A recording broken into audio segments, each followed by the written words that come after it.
السلام علیکم ورحمۃ اللہ تعالی وبرکاتہ۔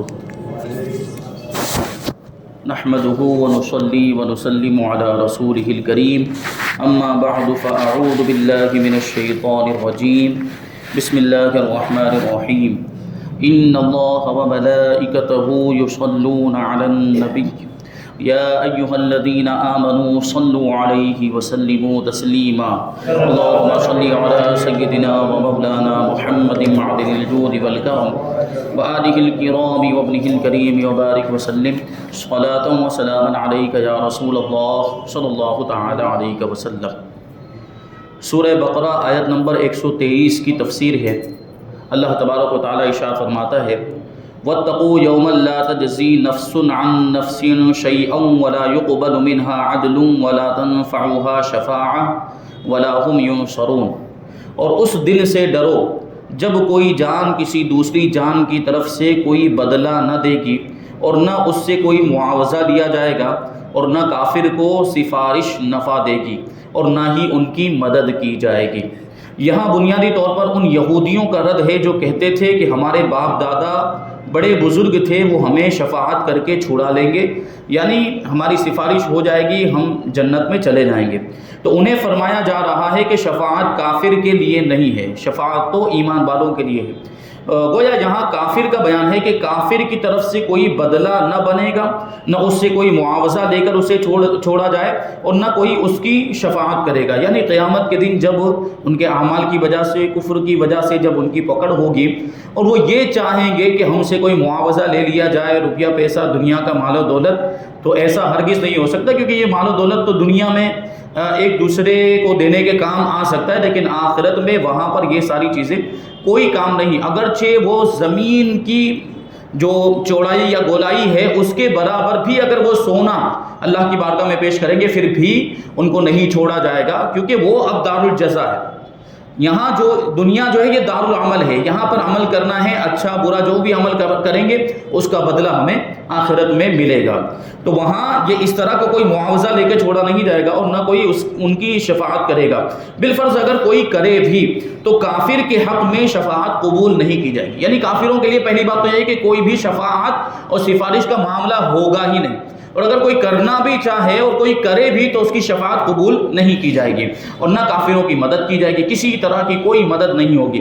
کافروں کے مقابلے میں مسلمانوں کی شفاعت بھی ہوگی، جیسے کہ قرآن میں 20 جگہ پر ہے، اور مسلمانوں کی مدد بھی ہوگی، جیسے بخاری اور مسلم کی حدیث میں ہے کہ نبی کریم صلی اللہ علیہ وسلم قیامت کے دن جگہ جگہ اپنی امتیوں کی مدد فرمائیں گے اور شفاعت فرمائیں گے۔ احادیث مشہورہ کے اندر شفاعت کا ذکر ہے، اور یہ جو شفاعت کا عقیدہ یہ اہل سنت و جماعت کے بنیادی عقائد میں سے ہے کہ رسول پاک صلی اللہ علیہ وسلم ہی شفاعت کا دروازہ کھولیں گے۔ سب سے پہلے جو شفیع ہوں گے، شفاعت کرنے والے ہوں گے، وہ ہمارے آقا ہوں گے۔ آپ کو شفاعت کبریٰ کا مقام عطا کیا جائے گا، اور باقی جو لوگ بعد میں جو شفاعت کریں گے وہ حضور کے صدقے میں ان کو شفاعت کرنے کا اختیار دیا جائے گا، جیسے حفاظ ہیں، علماء ہیں، انبیاء کرام ہیں، مرسلین اعظام ہیں۔ تو سب سے پہلے حضور دروازہ کھولیں گے، بعد میں یہ لوگ جو ہے کہ شفاعت کریں گے۔ اور حضور پاک صلی اللہ علیہ وسلم نے حدیثوں میں جگہ جگہ اپنی امت کی شفاعت کا ذکر بھی کیا، اور حضور نے یہ بھی ارشاد فرمایا کہ میری شفاعت میری امت کے گنہگاروں کے لیے ہے، کیونکہ جو نیکوکار ہیں، جو صالحین ہیں، اولیاء کرام ہیں، جو اللہ کے محبوب بندے، وہ تو ویسے ہی جنت میں چلے جائیں گے، کیونکہ انہوں نے تو اللہ کی فرما برداری کی ہوگی، اطاعت کی ہوگی، تو وہ تو ویسے ہی، تو ان کو تو شفاعت کی ضرورت ہی نہیں ہے۔ شفاعت کی ضرورت کن کو پڑے گی؟ جو گنہگار ہیں، ہم جیسے گنہگار۔ اللہ کے رسول صلی اللہ علیہ وسلم ہماری شفاعت کریں گے، ہمارے گناہوں کو معاف کروائیں گے اور ہمیں جنت میں لے کر جائیں گے۔ یہ حضور پاک صلی اللہ علیہ وسلم کہ قدموں سے وابستہ رہنے کا یہ صدقہ، یہ جو ہے کہ ہمیں صلہ ہمیں انشاءاللہ تبارک و تعالیٰ ملے گا۔ شرط یہ ہے کہ ہم اپنے ایمان کی حفاظت کریں، اپنے دل میں نبی پاک صلی اللہ علیہ وسلم کی محبت کا چراغ روشن کریں۔ جو گستاخ ہیں، جو حضور کی تعظیم کے دروازے بند کرنے کی کوشش کرتے ہیں، جو حضور کی شان میں توہین کرتے ہیں، وہ ایمان کے دائرے سے باہر ہو جاتے ہیں اور وہ کافر ہو جاتے ہیں حضور کی شان میں گستاخی کرنے کی وجہ سے، تو ایسے لوگوں کے لیے بھی کوئی شفاعت نہیں، جیسا کہ ابھی فرمایا گیا کہ کافر کے لیے کوئی شفاعت نہیں ہوگی، اس کے لیے اگر کوئی شفاعت کرے گا بھی تو اس کی شفاعت اور سفارش کو قبول نہیں کیا جائے گا۔ یہ سفارش جو ہوگی یہ ایمان والوں کے لیے ہوگی، مسلمانوں کے لیے ہوگی، اور الحمدللہ ہم اہل ایمان ہیں۔ اللہ تبارک و تعالیٰ نے ہمیں رسول اللہ صلی اللہ علیہ وسلم کے عاشقوں میں رکھا، یہ بہت بڑی نعمت ہے۔ اللہ تبارک و تعالیٰ ہمارے ایمان کی سلامتی عطا فرمائے۔ آیت نمبر 124 میں اللہ ارشاد فرماتے کہ وَإِذِ ابْتَلَىٰ إِبْرَاهِيمَ رَبُّهُ بِكَلِمَاتٍ فَأَتَمَّهُنَّ قَالَ إِنِّي جَاعِلُكَ لِلنَّاسِ إِمَامًا قَالَ وَمِن ذُرِّيَّتِي قَالَ لَا يَنَالُ عَهْدِي الظَّالِمِينَ۔ اور یاد کرو جب ابراہیم کو اس کے رب نے چند باتوں کے ذریعے آزمایا تو اس نے انہیں پورا کر دیا۔ اللہ نے فرمایا کہ میں تمہیں لوگوں کا پیشوا بنانے والا ہوں، یعنی اللہ نے حضرت ابراہیم سے فرمایا کہ میں تمہیں لوگوں کا پیشوا بنانے والا ہوں، تو حضرت ابراہیم نے عرض کی اور میری اولاد میں سے بھی، یعنی مجھے پیشوا بنا رہا ہے تو میری اولاد میں سے بھی کچھ پیشوا بنا دے، ان کو بھی پیشوائی اور امامت عطا فرما۔ تو اللہ تعالیٰ نے ارشاد فرمایا کہ میرا عہد ظالموں کو نہیں پہنچتا، کیونکہ حضرت ابراہیم علیہ السلام کی اولاد میں آپ دیکھیں تو بعد میں فرما بردار بھی ہوئے، نافرمان بھی ہوئے، مومن بھی ہوئے، کافر بھی ہوئے۔ تو اللہ تبارک و تعالیٰ پیشوائی کس کو عطا فرمائے گا؟ جو ایمان والا نیک اور صالح ہو، اسی کو تو امامت ملے گی۔ جو نیک اور صالح نہیں، یا فاسق ہے، گنہگار ہے، یا معاذ اللہ کوئی کافر ہے، تو کافر کیسے امامت کا حقدار ہو سکتا ہے؟ وہ لوگوں کا پیشوا بن ہی نہیں سکتا، اور لوگوں کو چاہیے کہ ایسے کو پیشوا بنائے بھی نہ۔ تو یہاں مراد یہ ہے، تو یہود و نصارہ اور مشرکین عرب سب حضرت ابراہیم علیہ السلام کے فضل و شرف کے معترف اور آپ کی نسل میں ہونے پر فخر کرتے تھے، کیونکہ یہودی بھی جو ہیں اور عیسائی بھی یہ حضرت ابراہیم علیہ السلام کی نسل میں سے، اور اہل عرب جو کفار و مشرکین جو عرب کے تھے، اور یہاں تک کہ حضور پاک صلی اللہ علیہ وسلم خود بھی حضرت ابراہیم علیہ السلام کے اولاد میں سے۔ حضرت ابراہیم علیہ السلام کے دو صاحبزادے تھے، حضرت اسحاق علیہ السلام اور حضرت اسماعیل علیہ السلام۔ حضرت اسحاق کے صاحبزادے حضرت یعقوب، جن کو اسرائیل کہا جاتا ہے، اور انہیں کی طرف نسبت کرتے ہوئے یہ بنی اسرائیل جو حضرت موسیٰ کے ماننے والے اور دیگر انبیاء کرام جو بنی اسرائیل کے انبیاء کرام ان کے ماننے والے، یہ ان کی طرف نسبت کرتے ہوئے ان کو بنی اسرائیل کہا جاتا ہے، یعنی حضرت یعقوب علیہ السلام کی اولاد۔ اور حضرت یعقوب علیہ السلام کی اولاد میں بہت سارے انبیاء کرام بھی ہوئے، اور انہی انبیاء کرام میں حضرت عیسیٰ علیہ السلام بھی ہوئے، اور یہودی بھی اسی میں ہیں اور عیسائی بھی اسی میں آ گئے، تو یہ حضرت اسحاق علیہ السلام کی اولاد میں سے ہوئے۔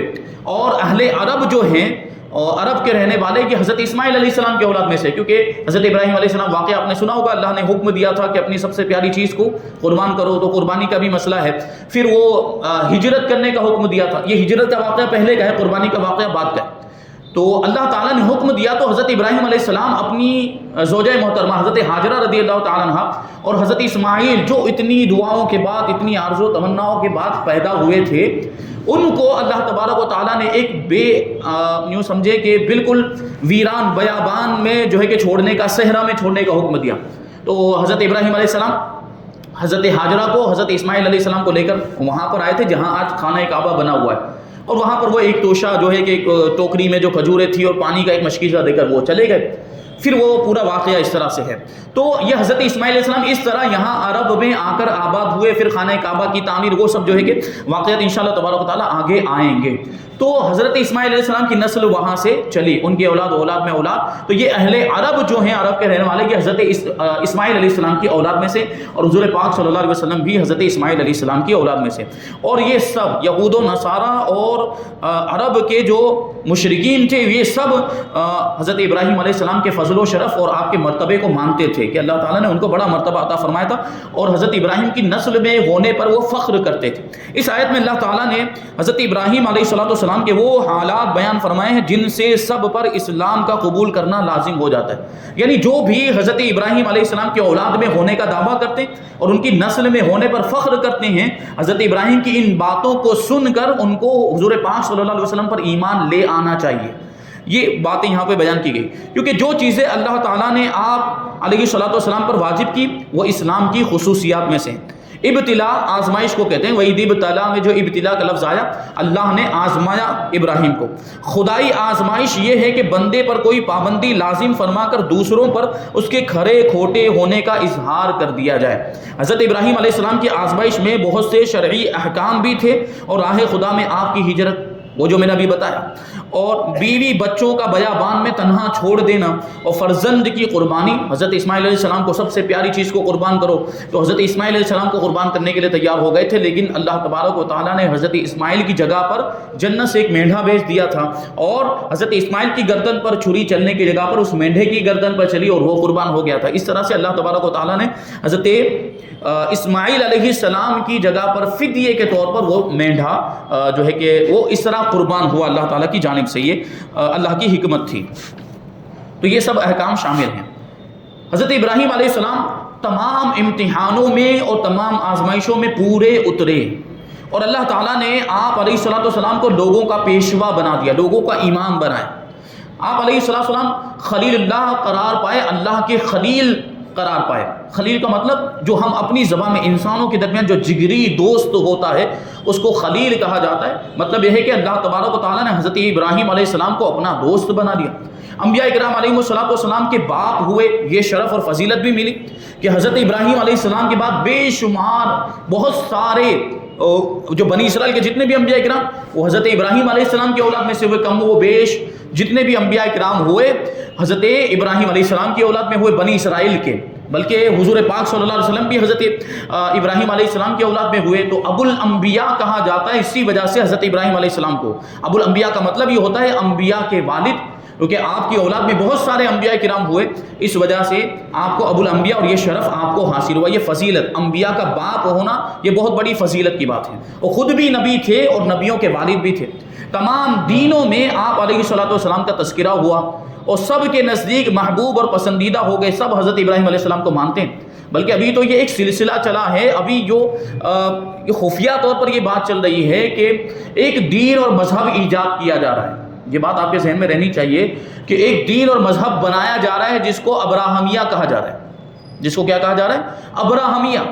یعنی اس مذہب کا نام ہی رکھ دیا ان لوگوں نے کہ یہ دین اور مذہب جو ہے یہ ابراہمیہ ہے. کا مطلب کیا ہے کہ جو حضرت ابراہیم علیہ السلام کو مانتے ہیں، ان کے فضل و شرف کا اعتراف کرتے ہیں، اور جن مذہبوں کا تعلق حضرت ابراہیم علیہ السلام سے ہے یا جن مذاہب کے اندر حضرت ابراہیم علیہ السلام کا تذکرہ ملتا ہے، ان سب لوگوں کو جوڑنے کی کوشش کی جا رہی ہے. اب اس میں یہودی بھی آ گئے، عیسائی بھی آ گئے اور مسلمان بھی آ گئے. ان سب کو جوڑ کر ایک مذہب بنانے کی کوشش کی جا رہی ہے. جبکہ اب اسلام کے آ جانے کے بعد کسی دوسرے مذہب کی ضرورت اور حاجت نہیں ہے، اور کسی دوسرے مذہب پر عمل کرنا جائز ہی نہیں ہے. اسلام کے آ جانے کے بعد اسلام کو قبول کرنا سارے انسانوں کے لیے لازم ہے. اب کوئی یہودی نہیں بن سکتا، اب کسی کو عیسائی بننے کا اختیار نہیں ہے، نہ ہی کوئی نیا مذہب اس طرح کا جو ابراہمیہ نام کا یعنی حضرت ابراہیم علیہ السلام کی طرف نسبت کرتے ہوئے، کیونکہ یہودی عیسائی بھی یہ حضرت ابراہیم علیہ السلام کی اولاد میں ہونے کا دعویٰ کرتے ہیں، مشرکین مکہ، اور مسلمان بھی چونکہ حضور کو ماننے کا دعویٰ کرتے ہیں اور حضور بھی خود حضرت ابراہیم علیہ السلام کی اولاد میں سے ہیں. تو اس لیے انہوں نے یہ سوچ کر ایک مذہب بنایا ابراہمیہ کی، تاکہ ان سب کو جوڑ دیا جائے اور ان سب کو ملا کر ایک مذہب اور ایک دین بنا دیا جائے. تو ایسا نہیں ہو سکتا. یقیناً ہم حضرت ابراہیم علیہ السلام کو مانتے ہیں، ان کی فضیلت کا اعتراف کرتے ہیں، ان کے مقام و مرتبے کا اقرار کرتے ہیں، ان کا جو ہے ان کی ہم تعریف کرتے ہیں، اور وہ ہمارے نزدیک محبوب اور پسندیدہ ہیں، اللہ کے نبی ہیں. ان کی نبوت کا ہم اقرار کرتے ہیں. ہمارے ایمان میں شامل ہے ان کی نبوت کا اقرار کرنا. لیکن اب حضور پاک صلی اللہ علیہ وسلم کے دین اور مذہب کے آ جانے کے بعد کسی اور نبی کے دین پر عمل کرنا جائز ہی نہیں، کیونکہ حضور پاک صلی اللہ علیہ وسلم کا جو دین اسلام ہے یہ گزشتہ سارے دینوں کو منسوخ کر دینے والا ہے.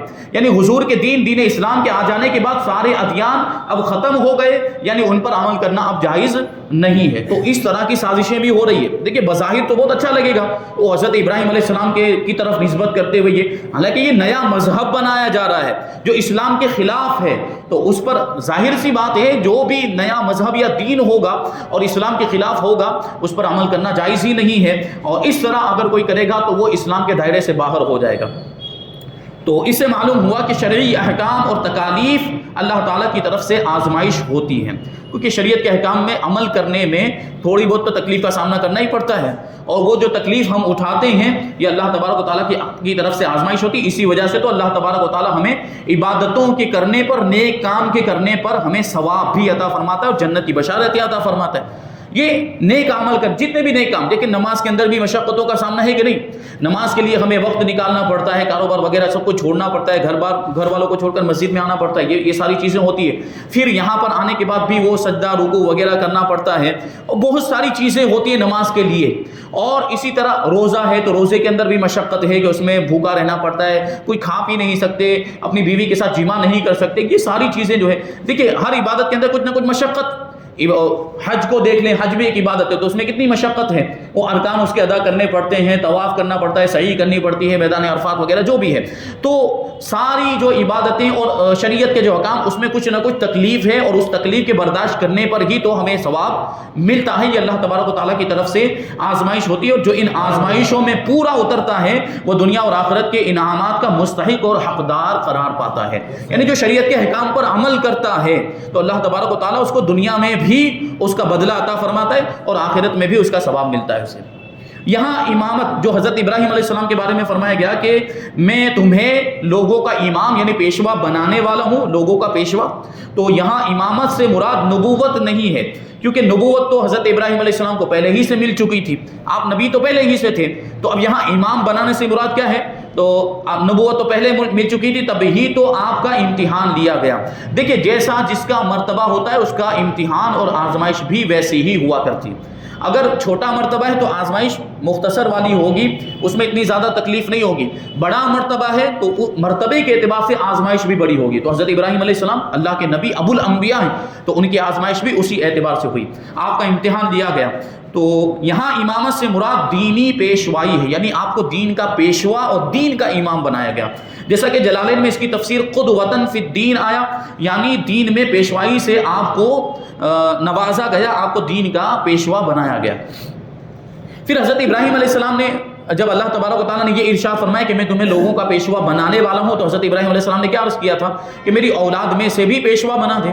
تو جب اللہ تعالیٰ نے حضرت ابراہیم علیہ السلام کو امامت کا مقام عطا فرمایا تو حضرت ابراہیم علیہ السلام نے اللہ تعالیٰ سے اپنی اولاد کے لیے بھی عرض کیا، یعنی میری اولاد میں سے بھی امام بنایا جائے. تو اس پر فرمایا گیا کہ آپ کی اولاد میں جو ظالم ہوں گے وہ امامت کا منصب نہ پائیں گے.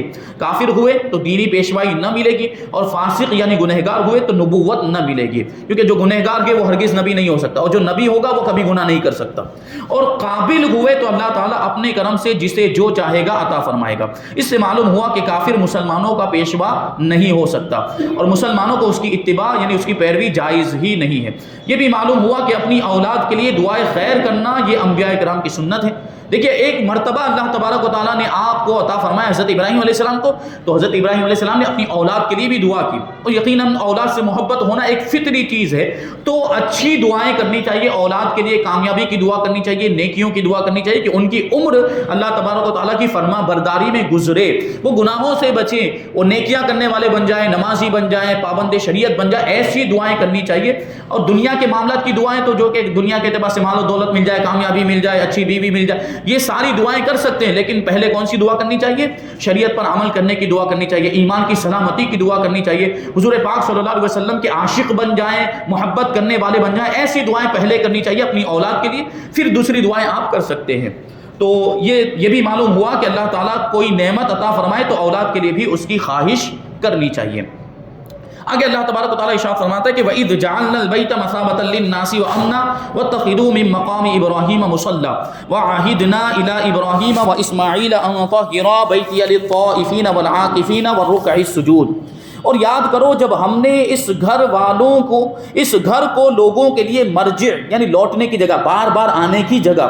اب اس گھر سے مراد کیا ہے؟ خانہ کعبہ.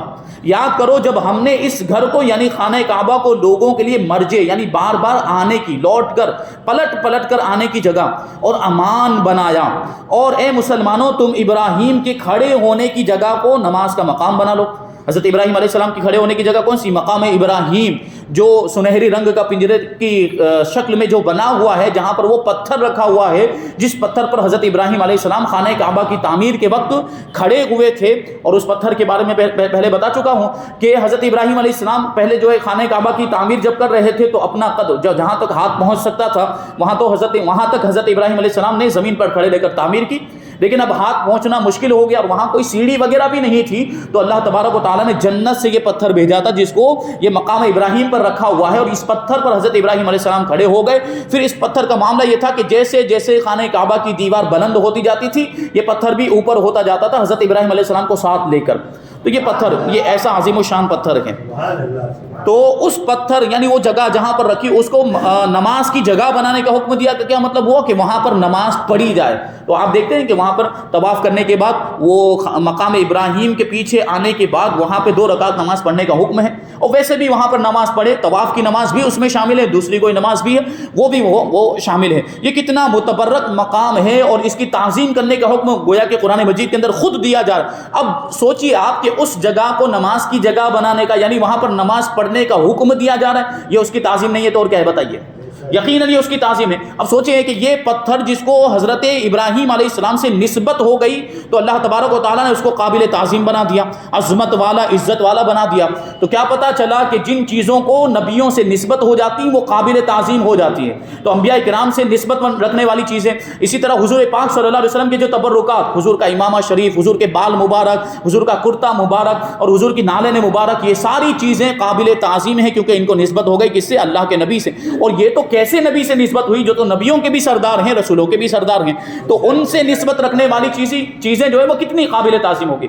جبکہ آج یہ کچھ بدبخت قسم کے لوگ ہیں، بدعقیدہ، جو حضور سے نسبت رکھنے والی چیزوں کی تعظیم سے روکتے ہیں، تبرکات کی تعظیم سے روکتے ہیں۔ یہ بال مبارک کی تعظیم نہیں کرنی چاہیے، یہ حضور کے کرتے، یہ حضور کے نالین مبارک کی تعظیم نہیں کرنی چاہیے، یہ بڑے محروم ہیں، یہ بڑے بدقسمت ہیں، اور حضور پاک صلی اللہ علیہ وسلم کی شفاعت سے محروم ہیں۔ تو اللہ تبارک و تعالیٰ نے ہم پر احسان کیا کہ ہمیں تعظیم کرنے والوں میں بنایا، محبت کرنے والوں میں بنایا، عاشقوں میں بنایا۔ یہ اللہ تبارک و تعالیٰ کا بہت بڑا احسان ہے۔ تو دیکھیں یہ قرآن سے ثابت ہو رہا ہے کہ نبیوں سے نسبت رکھنے والی چیز یہ قابل تعظیم ہو جاتی ہے۔ تو وہی تو مقام ابراہیم، وہاں پہ وہ پتھر رکھا ہوا ہے۔ اللہ تبارک و تعالیٰ سب کو عمرہ اور حج کی توفیق عطا فرمائے۔ وہاں جا کر آپ دیکھیں تو اس پتھر کے اندر آج بھی حضرت ابراہیم علیہ السلام کے قدموں کے نشان موجود ہیں۔